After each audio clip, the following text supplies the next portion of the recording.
everybody, and welcome along to this week's edition of the Irish Golfer Podcast. Peter Finnan here, and joined by Ronan McNamara. How are we? All good, and you?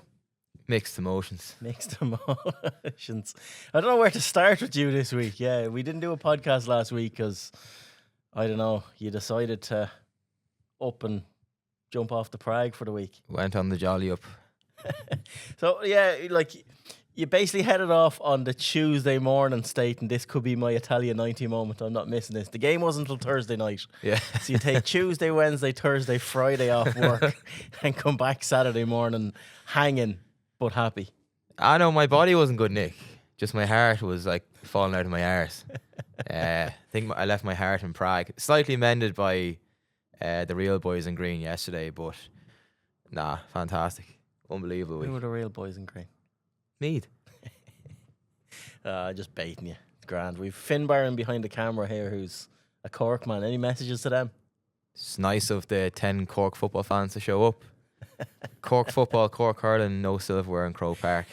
So do you have any... I'm going to move on from the GA chat now before it goes to Division 3 talk with me.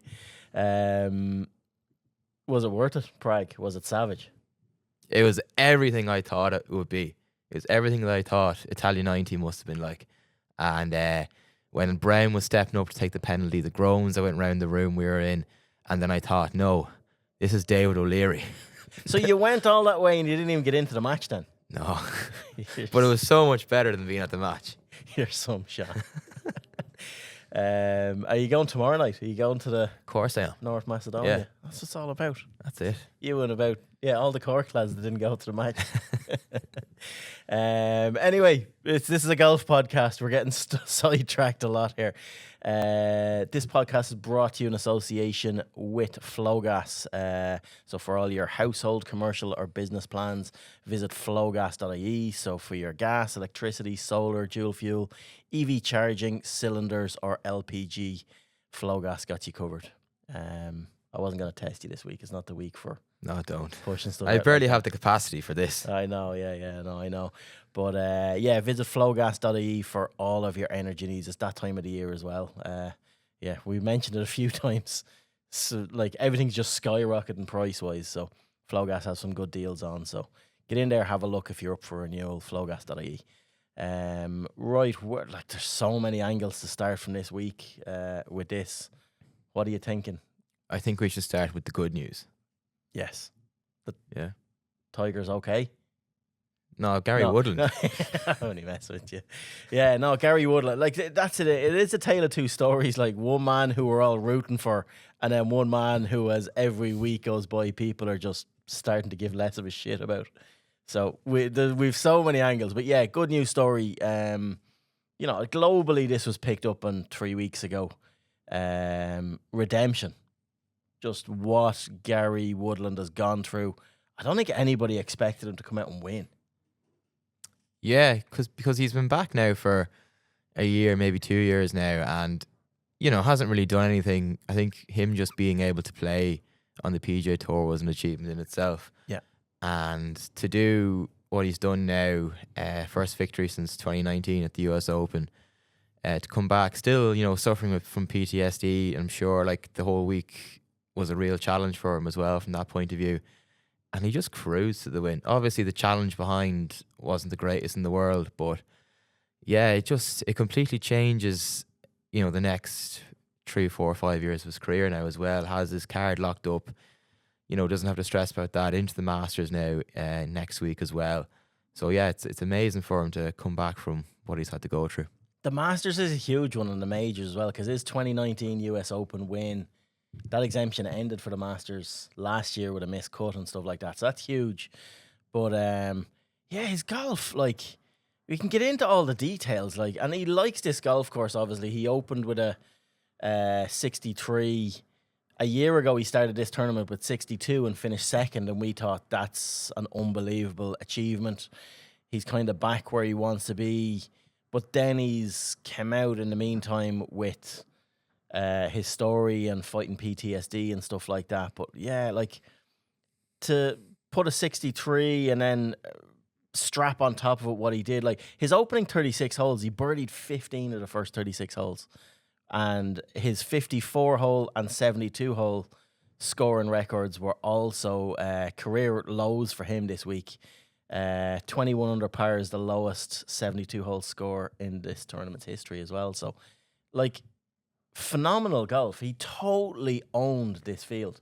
And it's a field of 150-odd players. Like you're saying, yeah, we didn't have the Rorys and the Scotties and guys like that in there. But, like, it's a proper field, and he just put them to the sword.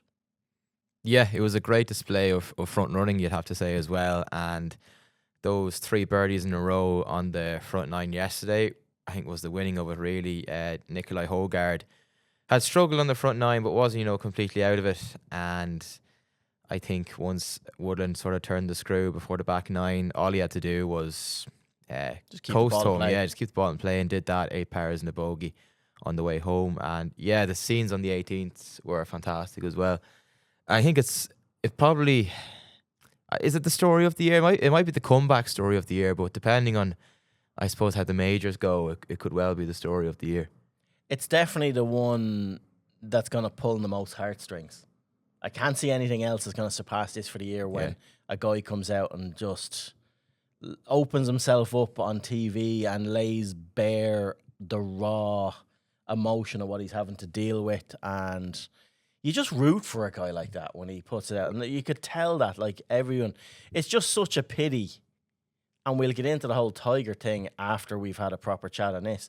It's such a pity that Tiger's managed to take the gloss off this, headline-wise, in a week that, Tiger's dominated the headlines when this should be so front and center. Yeah. As to how to man up or fess up to your problems, your issues, how to expose yourself to the public and let them know what you're going through to get buy-in. It's something Tiger Woods has never really done in his career. Yeah, Tiger never really says anything, and like Gary would be one of the most popular guys on tour anyway. Yeah. So I'm sure the phone is buzzing now on Monday morning, Tuesday morning as well, with well wishers and congratulatory texts and all the rest, and he deserves it. Yeah, his comments afterwards, obviously coming out with what I'm battling a couple of weeks ago, definitely freed me up a little bit, Woodland said, after winning his 5th title in record fashion. It took a lot off my plate. It allowed me to focus my energy where I needed to, and that's on me and taking care of myself so I can chase my dreams. Like, it's just, it's such a heartwarming story. There's not much. Like, on the golf side of things, we've gone through his scoring, his stats, and how dominant he was. Just the sheer numbers of it, though, a guy that's gone through brain surgery like 3 years ago, had a tumor removed from his head. Like, there's no way of dumbing that down. Coming back, the damage that could have done to different, like, muscle paths or neuropaths or something like that. For him to now, like, looking at it, just his speed at 41 years of age. Like, he's averaging 190 mile an hour ball speed off the tee. That's one of the quickest on tour, bar none. Like, it's frightening to think the talent that he has and how he's still able to produce, perform, and come and win an event like this. So yeah, more power to him. There's nothing negative you can say around Gary Woodland. This whole story, golf needs storylines like this in an era of all the talk is money and live and like signature events, and like the answer is throw money at this, throw money at that. We need these human real life stories like Gary Woodland and golf, and long may storylines like this continue. Like, the PGA Tour is a magical place when it harvests this type of storyline, but we've been so preoccupied with other storylines over the last 5 years that it sometimes takes away from some of the gloss on some of this. Yeah, I'd love to know. I'm pretty sure he wasn't thinking about the money whatsoever during the week, or even since he's come back playing golf. I'd love to know what his sort of mindset is to actually, putting yourself in contention and, going out there week on week, because he doesn't have to. I'm sure he has plenty of money made. Yeah. I'm sure, like, even he's still, he's still recovering, going through PTSD. I'm sure playing week in, week out on the PGA Tour has to take its toll as well.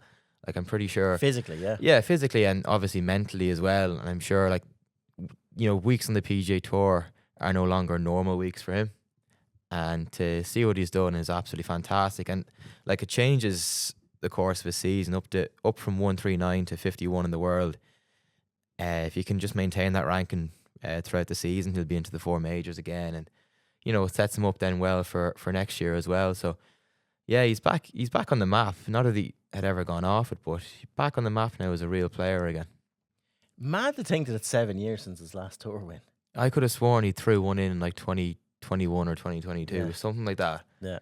I couldn't believe his last win was the actual major, because you'd have associated him as someone who could win a major, but also would be like, a plentiful winner on the PGA Tour as well. And yeah, it just shows you. It shows how hard it is to win. Shows how hard it is to win on tour, yeah. Yeah, big time. Any other takeaways from this tournament? Lowry, another hole-in-one. Larry, another hole-in-one, yeah. Not quite as iconic as the 16th at Augusta or the 7th at Pebble or the 17th at Sawgrass. But, second hole in Memorial Park, I'm sure has its place. He's becoming like one of those footballers. The hole-in-one specialist. Yeah, honestly, like one of those footballers who, doesn't score often, but whenever he does, it's an absolute screamer. Yeah. And Larry's starting to, become a hole-in-one specialist. He is like a big moment golfer. Doesn't have the wins that his career deserves. And big moments coming up now in the next week or two. We've been over this for years now. But he's some highlight reel.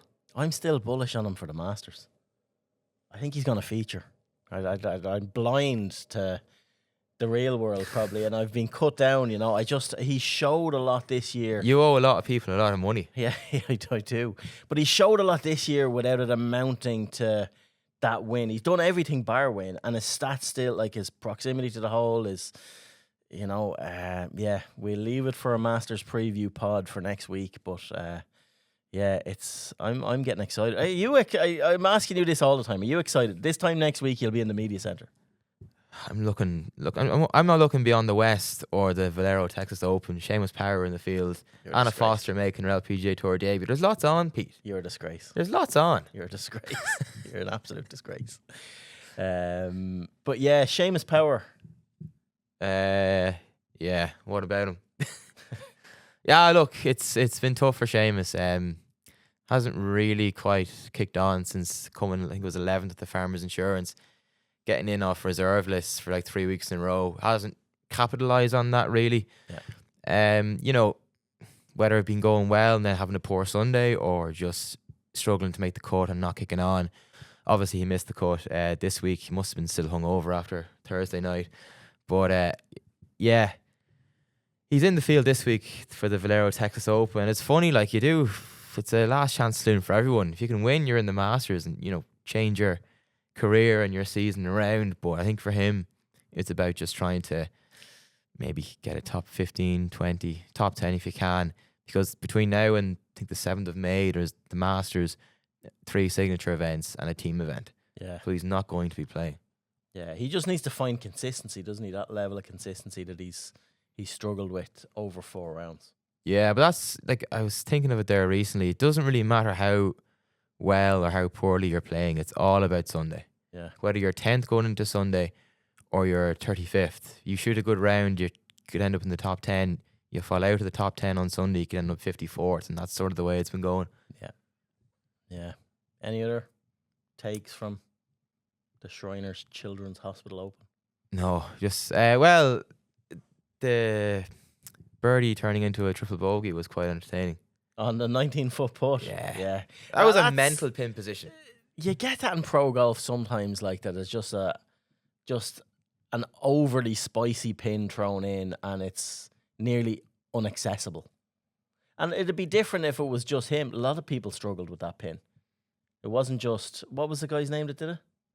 Vilmus, I think, isn't it? Yeah, Kevin Phillips. Carl Phillips, yeah. And so you're putting for birdie from 19 feet and you end up with a triple bogey. And he held a raker for the triple bogey as well. Yeah. Up the hill, like he was just side to side, chip and just got stuck. We've all been there, but like not with TV cameras on you and you're actually going well. Still only shot a 71 on the Saturday, which is obviously 1 over. Yeah. Other than that, he was 68, 65, 67. I mean, like, pretty good stuff. But yeah, it was bizarre, and a lot of people were complaining that's a bit of a Mickey Mouse pin. And other people were saying, well, like if you're not going to roll the ball back or roll back the equipment, this is what needs to be done. Yeah, and there's two sides to that coin. Yeah. No, it is. It's something on that.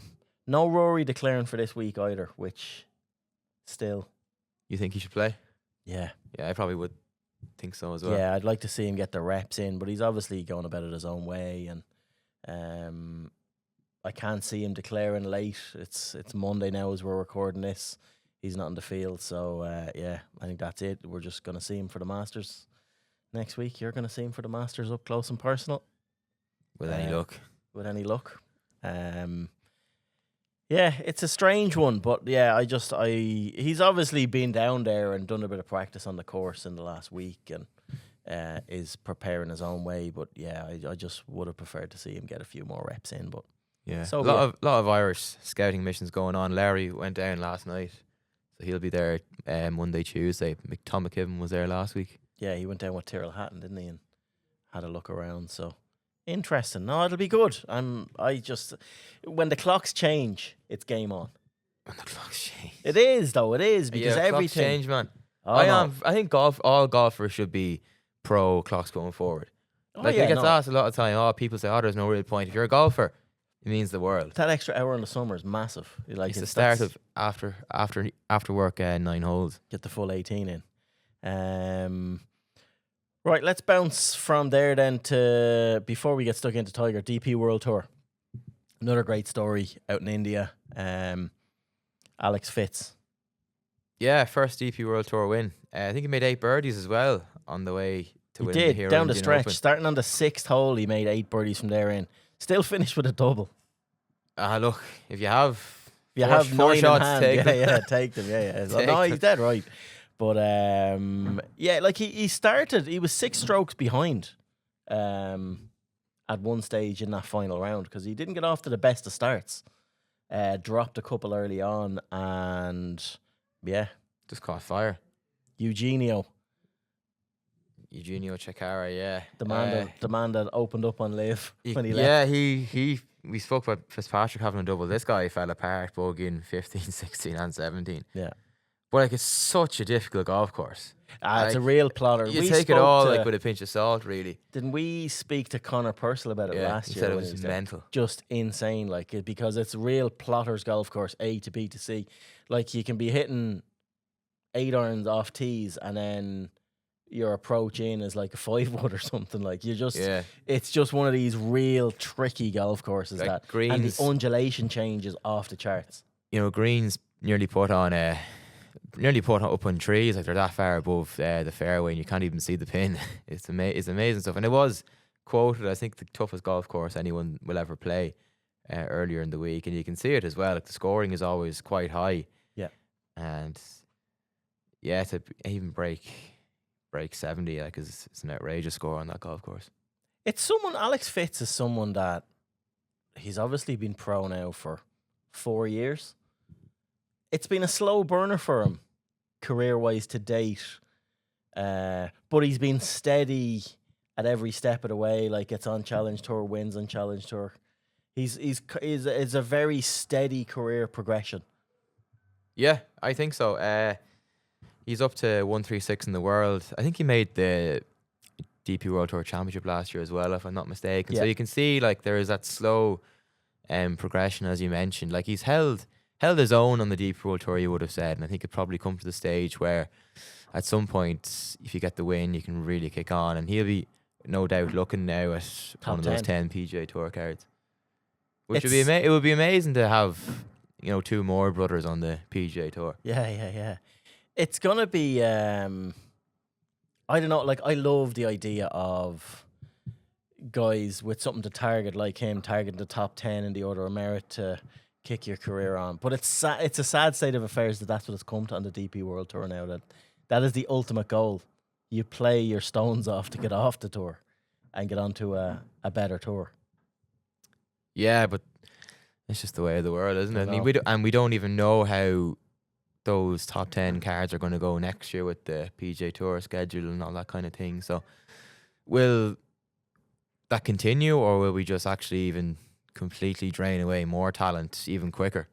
A lot of them are starting to play well now, though. Like, it's taken 3 years. I think this is the 4th season of doing that. It's definitely the 3rd of top 10 going and progressing in. A lot of them come back, tail between the legs, didn't work out. But a lot of them in the like Pavon is the exception over the last couple of years that went, benefited, won on the tour, and Completely collapsed after that. yeah, but at least he had like he actually stepped up to that level. Jordan Smith has done a little bit of damage over the last couple of weeks. Like he's been consistent, just like very steady, and all you need to be is steady and then have 1 or 2 good weeks, make those points, take the pressure off yourself. Pengi is the same this year. Yeah, I think if anyone deserves to do well in the PGA Tour, it's probably Jordan Smith. Yeah, I know, totally. We won't get into that for political reasons. That he's the one that lost out when Tom McKibben took his place on Live that time, and I think he finished 11th, didn't he? Yeah, and it was too late to be bumped up. Whereas I think Laurie Cantor gave up his place to return to Live, and it was within like the time parameters where Dan Brown was allowed to go. So it stepped down a spot. Yeah. Dan Brown, not seen as much of him online this year, but he's one that I thought would move the needle a bit more in the States. But we're obviously early in the season for him, and he's probably, like, he's not into any of the Siggy, so he's only played probably 5 events. Yeah, and he only really had the first great year of his career last year as well. Yeah. So you wonder, maybe it come a bit too early? He is a character, though. If you want to follow someone great. online, he's so funny. Good. He's so good. Right, it's taken us 22 minutes. Unless there's anything else you want to talk to about India. Not really. That was really the only storyline in it, you know. Tiger Woods. What a clown. Yeah. Sad, really, wasn't it? It's a shame. It's No, it is a shame because all the memes and like the discourse on Twitter or on Instagram Reels or whatever, like this sort of younger generation, like laughing at Tiger Woods, treating him like, the butt of your joke, and like how great he was is just irrelevant. Like, he's almost like this guy who dominated golf for whatever 20 years or so is just like a mythical character. Yeah, but this because is he where keeps getting himself into trouble. We go back. Anyone that listens to the podcast regularly, say a month or 2 ago, we were talking about Tiger, and you were just so dismissive. Whatever. If he goes to the Masters, he goes. And I like wash your mouth out. Like you were sullying Tiger's name, and I had to go with you. But then I was thinking about it. Like, we started off this pod talking about the Irish game. You were going, this could be your Italian 90 moment. So me sitting with you as a 44-year-old man and a 20-something-year-old man. We won't give away your exact age just in case it doesn't match your Tinder profile. Not Hinge. So, but how I look at Tiger Woods is very different than you, because do you remember him fully at his prime? Not really, no. So it's alien to you. So you're in the Rory, Brooks, Bryson era of... I'm a Harrington man. Harrington, but exactly like that. So you're Harrington, right? So what is your view on this then? How do you view... like, compared to me, it's very different. I have always put him up on a pedestal. I have always...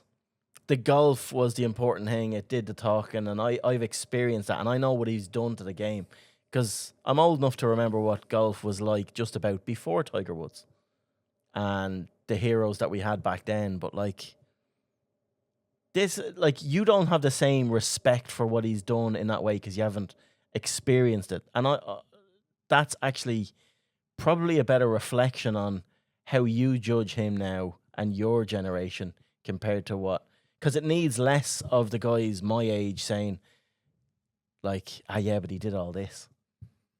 Like, you can't look the other way anymore. He's done that much shit wrong now that it's a joke. Yeah. It's just sad. It's just sad, and it's exhausting, and it's a shame because he teased that he was going to play in the Masters. He shouldn't be allowed now. Yeah, but then I think like you're looking at towards the Ryder Cup next year in a Dare manner, and like it's coming towards decision time, and like in the PGA of America, rely on him to stay out of trouble. Like if he was injured, fine, you can still do the job of grounding the cart for the week. But like if you appoint him as your captain, you actually can't guarantee that he'll actually be there. You can't guarantee that he'll stay out of trouble, which is, terrible. And it's the whole, all geniuses are flawed sort of a thing. But yeah, but this is serious. This is self-destruction, and what makes it sadder. Like, we don't know. You can read between the lines and all this. Like, he's fighting addiction. Yeah, but the medication obviously doesn't help. But he's addicted to them. He has to be addicted to painkillers and stuff like that. He's fighting addiction of a different way, and that's tough. And like, he can't be trusted as an individual to make the right decisions. Like, why is a man of his age driving himself around? Like, I don't mean of his age, but like of his status. Yeah. You don't need to be. He should know better. Like, he's been through this before.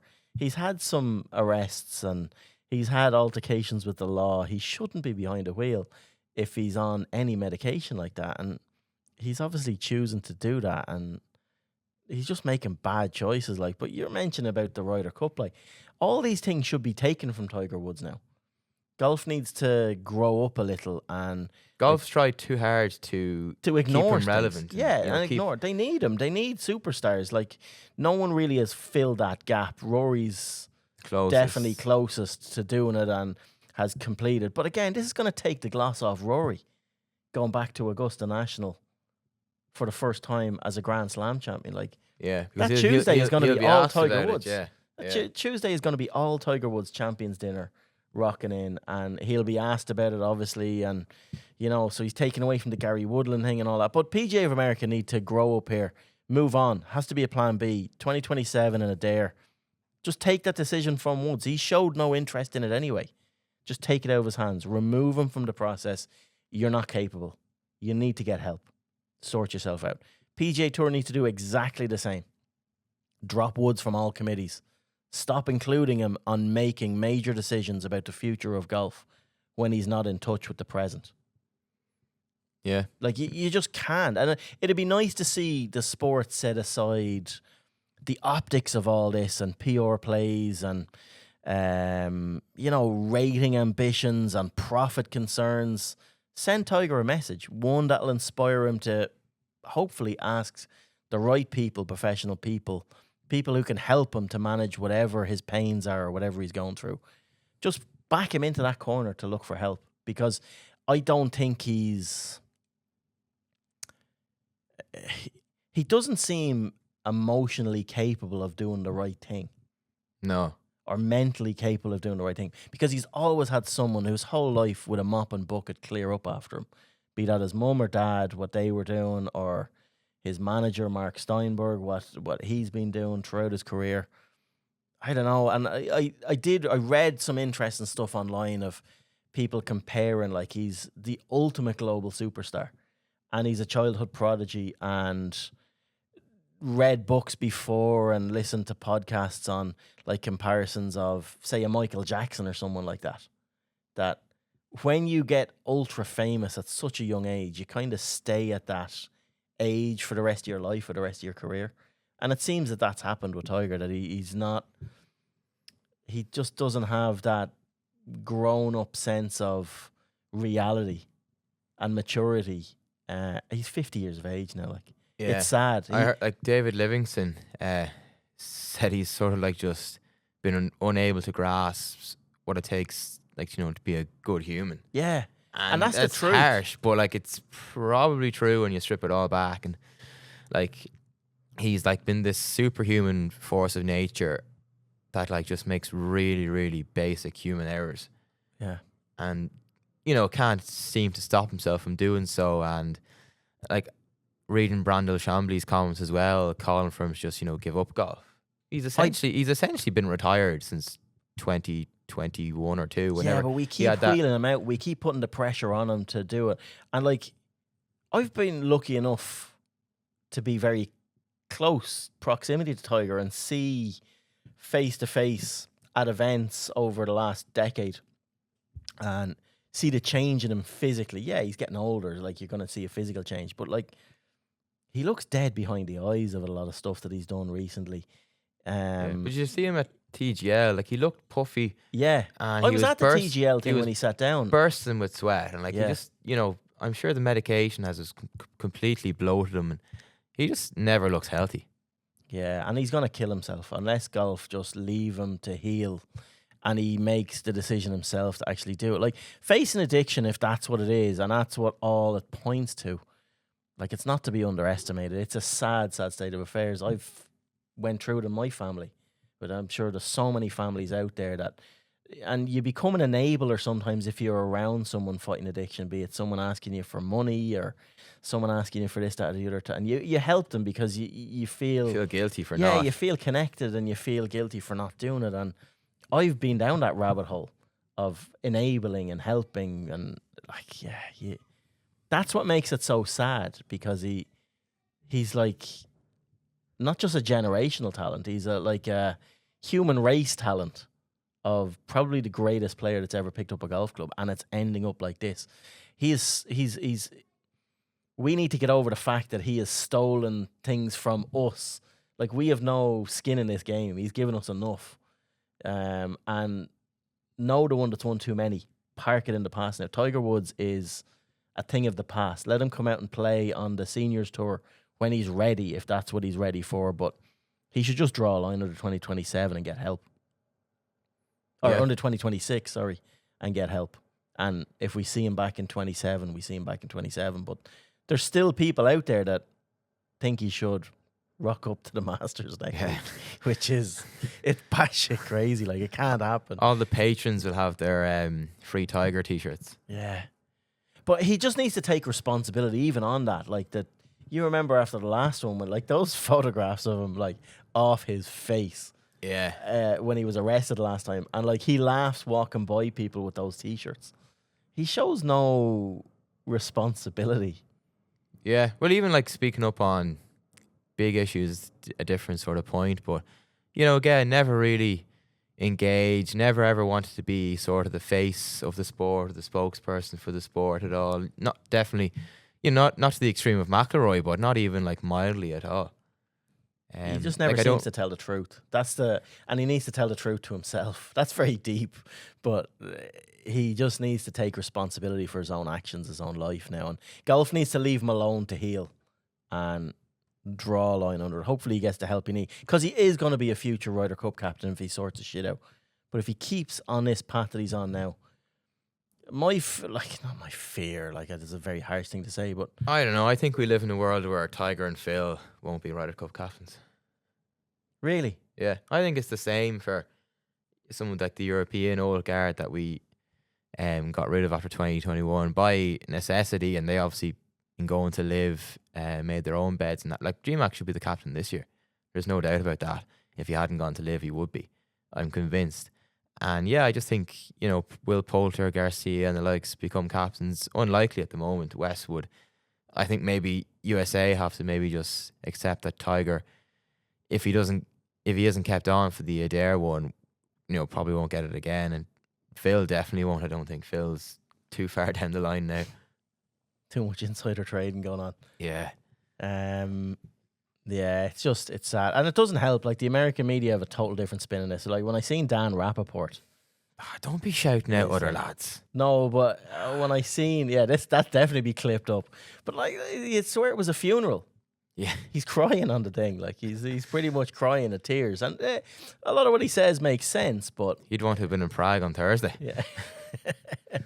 As a proper funeral. Yeah, like, it was a weird old video that he put up, taking off the journalist hat, and I don't know, he just went down some sort of fanboy rabbit hole. Yeah, it was a point of, like, no return. Once he started, he just couldn't stop. I know. Yeah, he went on for 10 minutes saying the same thing over and over again, just in a different way. But there's not much more we can say on Tiger. Just, I hope he sorts his shit out, and I hope golf is big enough to leave him alone and plan and do things without him. Like, there's a lot of responsibility on the players now to actually bang their heads together, like a Rory and all that know what they're going to be asked and done, and come up with a stock answer around Tiger. Don't give opinions, don't give anything like that. Just not, like, Tiger needs help and he needs to sort himself out. And until he's back, all we can do is wish him the best.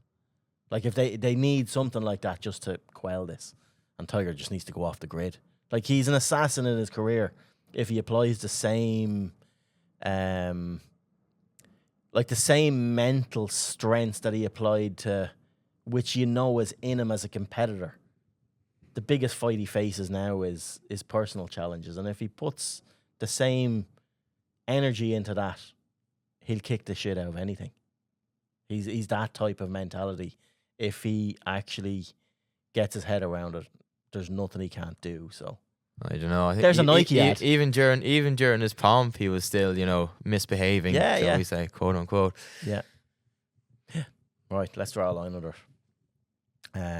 Anything else on the tour side of things? No. It's LPGA. There's not much on this week, bar the PGA Tour. There's LPGA with Lauren Walsh, Leona Maguire, and a debut for Anna Foster at the Aramco Championship. But other than that, it's a very quiet tour week. R&A Students Tour Series final on in St Andrews as well. So pretty quiet otherwise. A lot of weird breaks the mini tours are taking. Yeah, especially this time of the year, and then the stuff out in Dubai doesn't help either. No. And like Challenge Tour stuff being carved up and moved because of all the global turmoil. Right, the West. Once the clocks change, the West becomes firm onto the calendar. Yeah. Firm onto the calendar, as does the weather, I think. Have you seen the forecast for Friday? No. Oh, it's horrendous. Really? Yeah. It wouldn't be the West without that. That's what it's all about. It adds to it. I know. Are you going to go on Friday? I probably will, yeah. See what the crack and then is. fly on Sunday to the Masters. Yeah. With any luck. Or I could be back in Ross's He'll be Point back on Monday. if they don't let you through again. I'll change nappies if Mark lets me stay in his house. But no, like the weather, it's going to be pretty poor as far as I'm concerned. Might get better for the latter part of the weekend and maybe some of the knockout rounds. But yeah, it's a pretty good field as well. So, and a lot of big hitters have been playing well, and the Scratch Cup's coming into it. So it should be a good week. Yeah, like it was. Let's go through the contenders of it. Like we obviously had Dylan Holmes come out of the blue last year, came out of nowhere and had an unbelievable week. What are we looking at for this year? So who are say we go through the big five? Well, the big three are in the opening three ball at 7:30 in the morning. Like you'd sense, Collie Campbell and Keelan Rafferty probably have a ping fitting to do in the afternoon, and slipped in a fiver to get a nice early tee time. But they're out with Matt McLean, so all three players have their history around this golf course. Rafferty, of course, the provincial slam winner, won this in 2019 when it was stroke play for the first ever time. And won the Laytown Bettystown Scratch Cup a couple of weeks ago. So he's in fine form coming in. Collie Campbell needs this and the North to complete a provincial slam of his own. He was a runner-up last year to Dylan Holmes. He's made it to the semis, had hole-in-one, had an albatross, pretty much in everything there is to do, bar win. And then Matt McLean is an interesting one. Two-time quarter-finalist, was third in 2021 when it was stroke play. But he also won the Irish Amateur in Ross's Point in 2024 in May when the scoring was good and the course was a bit firmer than it probably will be this year. So it'll be interesting to see how he gets on. I've also listed down David Howard, East of Ireland champion, won the Rosshair Scratch Cup at the weekend in pretty tough conditions that may not be too dissimilar to what they're going to face this week. And then I've Keith Egan as the 2024 champion, and then obviously Jonathan Keane is the South of Ireland champion, and Dylan Holmes is the defending champion. So I put them as the main contenders. Then a couple of outsiders. Paul Coughlin, David Kitt, local man Aegon Brady has been playing quite well. College level for Maynooth. Ryan Griffin, first came back last year from back surgery. And then the year before he'd been plagued by the injury and didn't really know what it was. So sort of 2 years without really, featuring too much. It'd be interesting to see how he gets on. And then Dylan Keating, was in that stage where starting to feature at the top of leaderboards, done well at the South, did very well at the North. And he's just been thereabouts now for the last few months or so. I fancy Dylan Keating to have a big season this year. I think so as well, yeah. So out of the blue, it's a Walker Cup year as well, obviously on home soil. So a lot to play I'd for. say he'd be bullish as well about his chances. Mm. And yeah, so I think that's pretty much it. Like, it's a strong 126 player field. The cut was plus 2.5 for the main field, and plus 0.9 for the qualifier. I think we've 13 players coming through the qualifier for that. And obviously the Rory McIlroy storyline reigns his head every year. Like, Dylan Holmes was the youngest winner since McIlroy, and obviously he's looking to defend the West for the first time since McIlroy did it in 2006. Few former champions in Joe Lyons, Barry Anderson, the aforementioned Keith Egan. Other lads in the field are the Irish close winners: Thomas Ebom, Quentin Carew, TJ Ford, Sligo native, former winner of the South; James Fox, former winner of the North; Eddie McCormack, who just always seems to get through that stroke play. Like, the Stuart Grehan Eddie McCormack match last year was brilliant. Yeah, and I think Stu beat him in a playoff or in extra holes, and Eddie shook his hand at the end and said, "You're going to have to do a lot fucking better than that."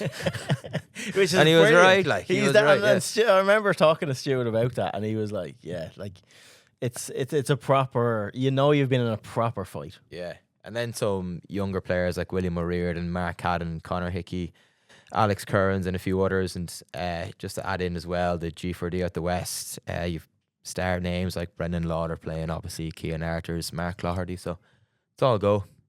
There's a lot going on. Like, match play anything can happen.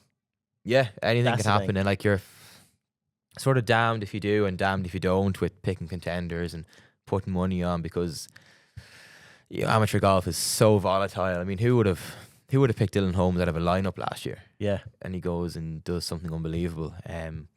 Like, you're prone to maybe sticking with the established names, but anybody can a chip have and a their chair. week. Yeah, It's like a poker tournament. get the draw That's to it. go your way as well. Yeah. Get the weather to go Just your get way. through. Just get into the match play stages, and anyone can beat anyone on their day.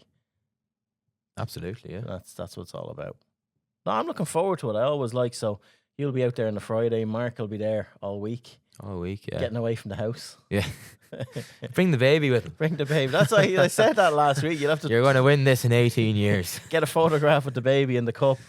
Yeah, he should. He should. Exactly.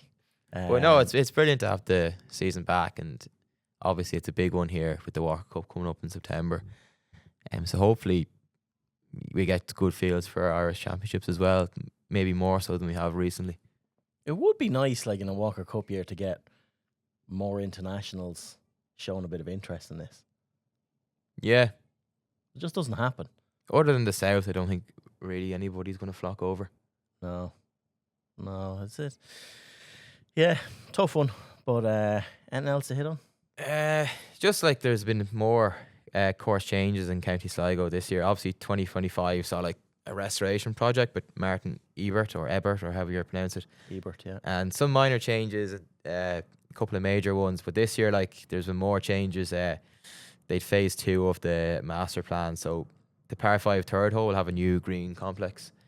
And the bunker which guarded the side of the 11th green has been repositioned.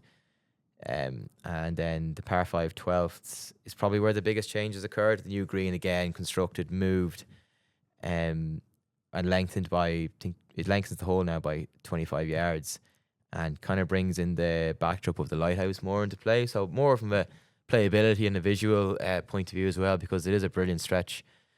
Down that side, you play 10, 11, 12, facing Bellenbulb, and then you come back the other way to face the lighthouse as well. And then you turn for home, where 13 to 18 are just notoriously difficult. It's a great test. Coming home in Sligo is a great test. Like, it'll crucify you if you're not striking it.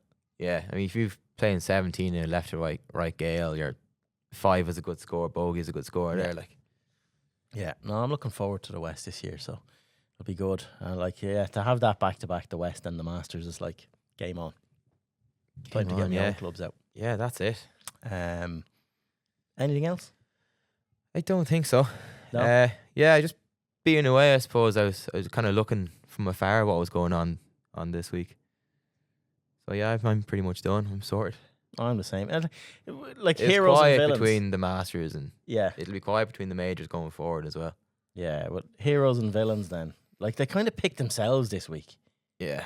They do, don't they? I know we don't like doing winners, but like, Is there anyone else you can put forward to be a hero other than Gary Woodland? No, it has to be Gary Woodland. Like and he got hero status a couple of weeks ago for opening up, so it's like ultra hero status.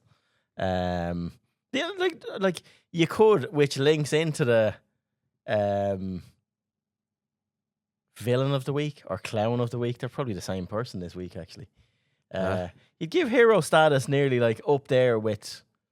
It's nice to see the police that actually arrested Woods going through. No, but going through it properly, and they didn't sugarcoat anything. Yeah, it was like, this lad is after doing this. You're going to jail, man. That's it. You're out on bail. We've held you for as long as we can. So yeah, they need. It's an honourable mention to the lads for doing things right and not showing any preferential treatment, because we're not used to seeing that. They've been told to give preferential treatment, from what I've heard. Probably, yeah. It'd be worth a few pounds to them. But yeah, so Gary Woodland, hero of the week, villain of the week, and clown of the week goes to Tiger. The Michael Murphy villain of the week. Oh, you've got what? Huh? What? Where's this coming from? I'm just changing the name this week. Why are you calling him? I'm against violence. It's Gaelic football, not boxing. It's brilliant. Honestly, tell you, we need the police that handle Tiger to handle Michael Murphy. He's got away from it for far too long. Like year after year, game after game, he clocks somebody. So it's the Michael Murphy villain of the week. Give Gary Player a week off before the Masters. Let him get a sleeve of golf balls ready for the little camera action for the par 3. Let him do his like kung fu karate kick. So he's practicing those now, and it's full on Donegal assault. You're going. Yeah. Take away the accents. You know, what are they? You're only in Meath. You're only in Division 1 now, a wet week, and you're looking to reshape the whole game. You'll be back down with a bang. Kildare will be playing Meath again next year. They're playing them in like 3 or 4 weeks. No, but next year. You get through those early rounds. Next year, I'm saying. When you get relegated and we get promoted, we'll be back. Don't worry about that. Right. I think that's a wrap for this week. Think so. Nothing else to get on. So, yeah. I'm not even going to ask you again. Like, this time next week, we'll be doing this. You'll be at the media centre. We'll probably leave it till the Tuesday. Leave you to find your feet over there, walk the course a few times. There has to be a bit of a lump in your throat looking forward to this, going like, do you actually, now, all messing aside, all joking aside, right? Because you grow up watching this, you know, are you nervous? I'm nervous about getting in. Just getting through customs. Yeah, then I'll get excited about it. That's it. When you get through there, because that was hard last year. I know I take the piss and all that, but that was hard to swallow last year, wasn't it? Yeah. Knowing you were that close to going to the Masters, to seeing like a Rory win and you didn't give it out of the country. Yeah. Hopefully this year a proper Irishman wins it. I'm not trying to make you cry now. That's a terrible thing to say. A proper Irishman to say. I don't know why. So Tom McKibben for the Masters. Is that what you're going to say? No. Shane Lowry. Larry is. I'm telling you. Keep it in the south. You're trying to wind me up now. You're trying to wind me up. Get the green jacket out of Narnia this year. You're trying to wind me up. Right. We'll draw a line under that before you say something that'll get us cancelled. Right. Yeah. Cheers for tuning in. We'll be back again next week. Like we said, with our Masters preview. That will be on Tuesday night, I'd say. So, yeah. Chance for tuning in, and we'll talk to you next week. Bye.